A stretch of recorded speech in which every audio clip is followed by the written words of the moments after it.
പിന്നെ ഈ ലോഹിതദാസിന്റെ സ്ക്രിപ്റ്റ് എടുത്ത് നോക്കിയാലും ഭയങ്കര നല്ല രീതിയിലാണ് ഒരു ഇമോഷണലി നമുക്ക് കണക്ട് ചെയ്യുന്ന കുറെ ഫാക്ടേഴ്സ്. അതായത് ഈ നമ്മൾ നേരത്തെ MT കുറിച്ച് പറഞ്ഞ പോലെ MT വേറൊരു തരത്തിലാണ് MTയുടെ ഡയലോഗുകൾ. ലോഹിതദാസിന്റെ ഡയലോഗുകൾക്ക് വേറൊരു തരത്തിലാണ്. അതായത് പുള്ളി സാധാരണക്കാർ ഇപ്പൊ വാത്സല്യം സിനിമയൊക്കെ നമുക്ക് വാത്സല്യത്തിലെ ഡയലോഗുകൾ എന്നൊക്കെ പറഞ്ഞാൽ വളരെ ഒരു സാധാരണക്കാർ സംസാരിക്കുന്ന, അതായത് വീട്ടിൽ സംസാരിക്കുന്ന തരത്തിലുള്ള ഡയലോഗുകൾ. എന്നാൽ അത് റിയലിസ്റ്റിക് ആണോ എന്ന് വെച്ചാൽ റിയലിസ്റ്റിക് ആണ്, എന്നാൽ അതിനോടൊപ്പം തന്നെ സിനിമാറ്റിക്കും ആണ്. നമ്മൾ ആ ഡയലോഗുകൾ ശ്രദ്ധിച്ചു കഴിഞ്ഞാൽ ഇപ്പോൾ ഈ തനിയാവർത്തനത്തിൽ തന്നെ ഏതോ ഒരു ഡയലോഗ് ലോഹിതദാസ് പറഞ്ഞു, അത് മാറ്റാൻ പറ്റില്ല. കാരണം അത് അങ്ങനെയാണ് ആ ക്യാരക്ടർ സംസാരിക്കേണ്ടത്. അത് പഴയ റൈറ്റേഴ്സൊക്കെ അങ്ങനെയാണ്. അവരൊരു ഡയലോഗ് എഴുതി കഴിഞ്ഞാൽ ഇന്ന് പിന്നെ കൂടുതൽ നമ്മൾ കാണുക ആക്ടേഴ്സിന്റെ ഇംപ്രവൈസേഷൻ. അന്നും ഇംപ്രവൈസേഷനൊക്കെ ഉണ്ടെങ്കിൽ കൂടി ഇവരൊരു ഫുള്ള് എഴുതി വെച്ചിട്ടുണ്ടാവും. പിന്നെ ഇവർക്കൊക്കെ ഒരു ബാക്ക് സ്റ്റോറി നമ്മൾ സിനിമയിൽ കണ്ടില്ലെങ്കിലും ഇവർക്കൊക്കെ ഒരു ബാക്ക് സ്റ്റോറി ഉണ്ടാവും. ഇപ്പോൾ വാത്സല്യം സിനിമയിൽ മമ്മൂക്കയുടെ കഥാപാത്രം എത്രാം ക്ലാസ് വരെ പഠിച്ചിട്ടുണ്ട് അറിയോ? അത് ആ സിനിമയിൽ പറയുന്നില്ല.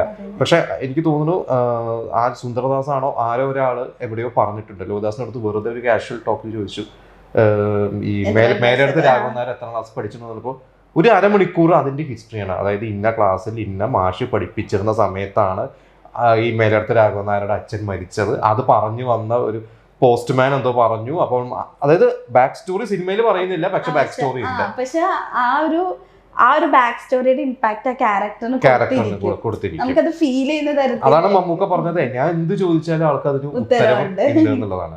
അതുപോലെ തന്നെ ഈ പല നടന്മാർക്ക് ഒരു ബ്രേക്ക് കൊടുത്ത എഴുത്തുകാരനാണ്. അതിൽ ഏറ്റവും വലിയ ഒരു ഉദാഹരണം പറയേണ്ട മുരളി.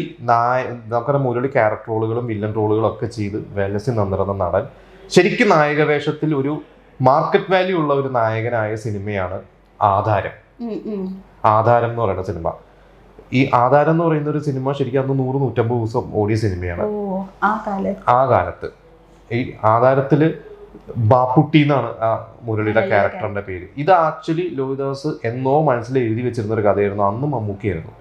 അതായത് മമ്മൂക്ക പലപ്പോഴും എനിക്ക് തോന്നുന്നു അമരവും പാതയം കുറെ സിനിമകൾ ആ സമയത്ത് മമ്മൂക്കയുടെ ചെയ്തിരുന്നു. ഈ ലോഹിതദാസിന്റെ കുറെ മൂവീസ് മമ്മൂക്ക ചെയ്തിട്ടുണ്ട്. മമ്മൂക്കയ്ക്ക് ഭയങ്കര ആത്മബന്ധമുള്ള ഒരു എഴുത്തുകാരനായിരുന്നു ലോഹിതദാസ്.